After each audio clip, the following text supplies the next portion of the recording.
So welcome. We are starting our holiday series. Thank you for being here. Our holiday series we're calling it Celebrations of the Season. And what we're doing is we're just going to talk about how different faith traditions celebrate the holiday season and what practical spiritual principles we can use to apply in our own lives from these different observances. We're talking about the Christian tradition today as we are in the first Sunday of Advent. Next week we're going to talk a little bit about Bodhi Day, which is in the Buddhist tradition the date on which Gautama Buddha achieved enlightenment. We're also going to talk about the birth of the Prophet Muhammad, and we're also going to talk about solstice. So it'll be fun. So join us for those, please.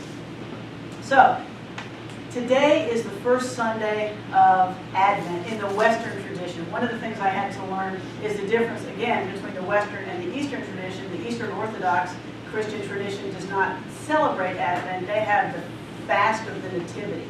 So it's a bit different. It's just more like Lent. But in the Western Christian tradition, today is the first Sunday in Advent. It's also the beginning of the liturgical year in the Western Christian calendar. So the season of Advent, it begins on the fourth Sunday before Christmas and it ends on Christmas Eve. Okay, I have now told you everything I know about Advent. Seriously, before I started, when I was a kid, Advent as a season really does not get a lot of focus. Have you found that?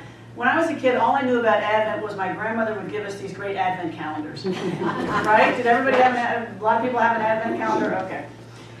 You open a little door on every day, and there's either candy or a neat picture or some kind of cool verse, and it helps you count down the days until Christmas. So, because I was so profoundly religious at that point, that was to me counting down the days until I could open my presents. So, what I have done over the years is try to go just a little bit deeper into the whole meaning of Advent.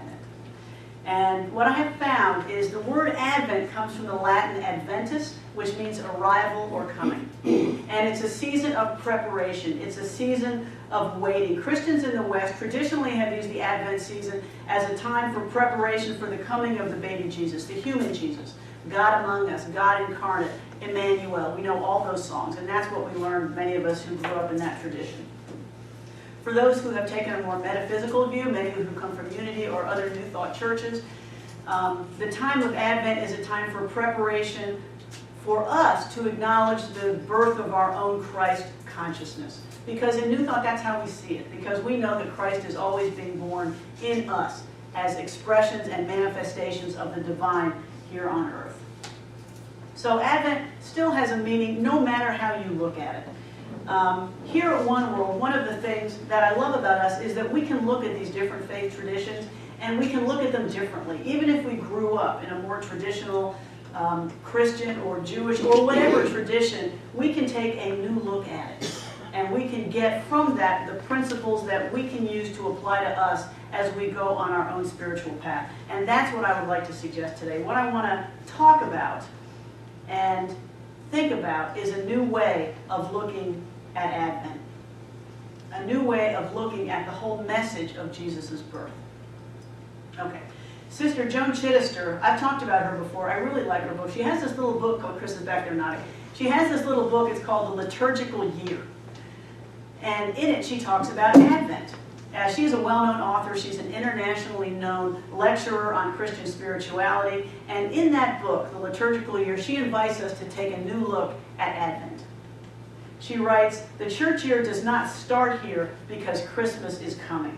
The church year starts here to remind us why Jesus was born in the first place. Most of all, it starts here to call us to determine why we ourselves are here at all. So think about that. That's a pretty powerful statement. Advent calls us to determine and take a deeper look at why we are here at all. Isn't that a big change than just kind of opening doors on your little calendar and waiting for the birth of the baby Jesus? It's a huge change. It's a very powerful statement. The beginning of the year calls us to take a deep look at what we are doing. So, Advent is a time in which we have the opportunity to prepare, not just to passively wait. There's some emphasis in Advent on just waiting for the birth, waiting for the coming. That is not how we look at it. Waiting actually is a very powerful energy if you think about it. It's not passive. it's preparation, it's digging deep, it's getting ready for, it's plowing the fields. It's very powerful, especially in this season, as we prepare for the coming of our own recognition of what is being birthed in us this Advent. We listen for what is next for us individually. We look deeper at how we are expressing as the divine here on earth, because one of the things we're invited to think about in Advent is not only is the baby Jesus being born, are we remembering that in many traditions, but we ourselves are being born anew. We ourselves are being given a new opportunity to pick how we show up, how we express as the divine.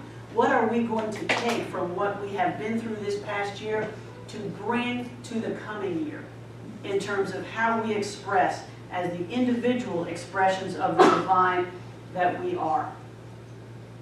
So one of the things I want us to think about in the coming month, and it's also a good thing to talk about on Wednesday when we get together for our community circle, is what is being born for you this Advent? What is being born in you and by you in the coming year? You know, one of the things we talk about at New Thought is Christmas is the birth of our Christ consciousness. And that's great, but let's take a closer look at what that means for us. What gifts are you going to bring? What have you learned this past year which is going to bring forth new life in the coming year as we ourselves are born anew in this Advent season? The late theologian Marcus Borg recognized the difference between what he called thinking religion and transformational religion. Now, we all know what that means because we have thinking religion and we have transformational religion. Here what we go for is transformation. We go for rebirth, re-engagement with life. We are looking to be transformed as we go down our spiritual path. Thinking religion is just 101. It's where we learn about it. It's where we can repeat it. It's where we study about it, we know it, but it doesn't engage our hearts and our souls and our energies. The next step we take, the powerful step, is when we take what we know and we use it, we apply it, we engage it, and we grow from it. We take the step from thinking into transformation. And that is what Advent invites us to do as we think about what is being born in us this Advent season. So the metaphor at Advent is one of birth, and our call to transformation kind of invites us to expand that notion. We don't stop with the birth of the baby Jesus. St. Augustine said something like, the birth of the baby Jesus, and this is a paraphrase, is not a sacramental moment. The bringing of this life into the world was not a sacrament. It's just a day on which we remember it happened. And this was St. Augustine. Okay. So that means there has to be a deeper meaning. There has to be something that we are looking for in terms of what is being born other than that. Richard Rohr, the Christian mystic, says we have to move beyond a merely sentimental understanding of Christmas as waiting for the baby Jesus. We can't stop there. We have to move beyond. He writes that now, more than ever, in our world, as it is now, with the suffering, the injury, and the devastation to our planet, we need to move beyond what he calls the infantile Jesus or the infantile gospel. It may be comforting, it may be warm, it may be cuddly, but we are called to move beyond it, to see what we are bringing into this new world, how we can step into what Rohr calls the cosmic Christ. You know, it's funny. In the Christian tradition, there is a whole element of mysticism, which really has been largely put to the side. And it is way cool. It is close to Eastern traditions. It involves deep and profound engagement with the spiritual. It's not at all intellectual, which is what we get in a lot of mainstream churches. We get a lot of intellectual understanding, and that is very helpful, and you need to kind of start there. But Christian mysticism takes you into the engagement of God, the experience of God, the embrace of God. It's a wonderful tradition. If you haven't read any of Richard Rohr or Meister Eckhart or any of those, Julian of Norwich, they are very, very rich resources to get into that tradition. In terms of the analogy of birth, the 14th century mystic Meister Eckhart wrote, What is the good of Mary giving birth to the Son of God 2,000 years ago if I do not give birth to God today? We are all mothers of God, for God is always needing to be born. This wasn't the 14th century. We are all mothers of God because God is always needing to be born. And how is God born? Through us. This is a partnership. This is a co-creation, which he recognized then. We are not onlookers here. This is not a spectator sport. God is born through us. And in this season of Advent, we are invited to look more closely into how we do that. So instead of stopping with the notion that we are celebrating our own Christ consciousness, what we are invited to do, what I invite us all to do, is look at how that looks for us this year. How have we changed in the past year to give birth to new things? What are we going to look like in the coming year as we express as God on earth? These are challenging thoughts as we sit and we move into this next month. What is being born through you? This question also gives us a great opportunity to take a new look at the entire message of Jesus' birth. One thing that happens is in the traditional Christian theology, Jesus was born for our sins, and that is the purpose of his life. He was born as a sacrifice for our sins so that we would be saved. Now, those who do not follow that, who do not accept that, who don't really resonate with that, sometimes tend to throw out the baby with the bathwater. And one of my goals is to say, no, it is a rich tradition from which we can get a great deal. Let's shift our paradigm. Let's take a different look at the message of Jesus' birth. Over the course of the traditional Christmas year, the focus shifts from Jesus' birth toward his walk to Jerusalem, because in that tradition, the purpose of Jesus' life was his death upon the cross. Millions see the cross as the purpose of Jesus' life. That's why we see all these people wearing crosses, because the redemption was through the death of Jesus on the cross. Advent invites us to change that paradigm. Instead of looking at the message of Jesus as the salvation brought about by his death, what if we just shift our focus to his birth? What if we just shift our focus and keep it on Jesus' birth? New life, new hope as the message of his life. Feminist theologian Grace Jansen suggested that Jesus' message leads us to focus on the question of human flourishing, not suffering, in this world and not the next. We move past the theologies that she wrote, are preoccupied with violence, sacrifice, and death, and are built upon mortality. And instead we begin with birth and with the hope and the possibility and the wonder implicit in that. Just think about that. Just take your view and shift it. The message of Jesus' life was not his death. It was that we too can express as God on earth. Martin Luther came up with the idea that the reason that God sent Jesus to the earth was to make God small enough so that we could see that we too could do that. Do you remember the part of the Bhagavad Gita where Krishna appears to Arjuna in all his splendor, and Arjuna cannot look at it because it's like looking at the sun? And, you know, he's lights flashing and sound and beauty and magnificence, and Arjuna is just overcome because you cannot look at the sun. You could not look directly at God. And so then Krishna stepped back into being just a charioteer, into being Krishna, because then Arjuna could understand his message. Then he could interact. And that's what Martin Luther thought. He thought, okay, God sent Jesus as the message so that he could see what God incarnate looks like. We can be that, and that's what Jesus said. He said, all these things we can do and more. That is the message that I invite us all to think about.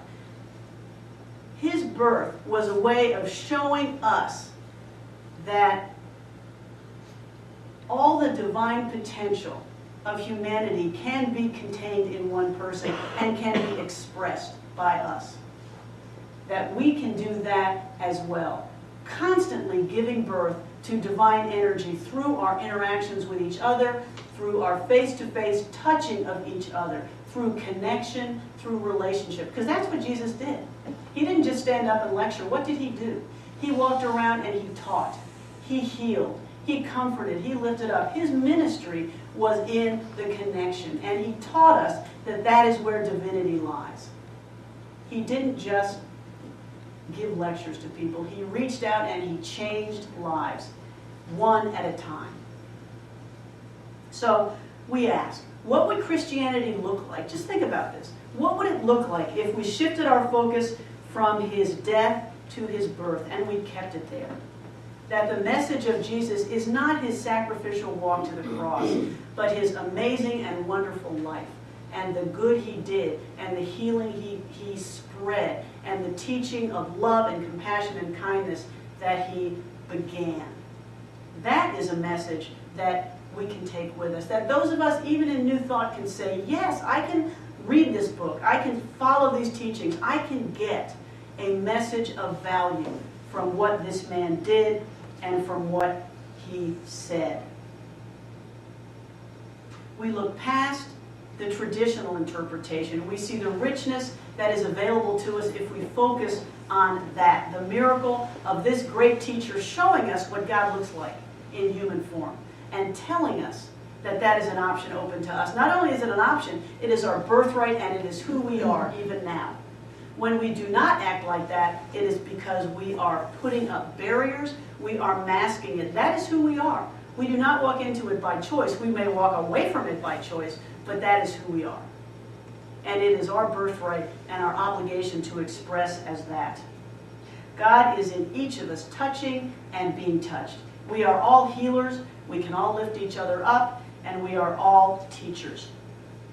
So that's the Advent message, is that God is born in each of us.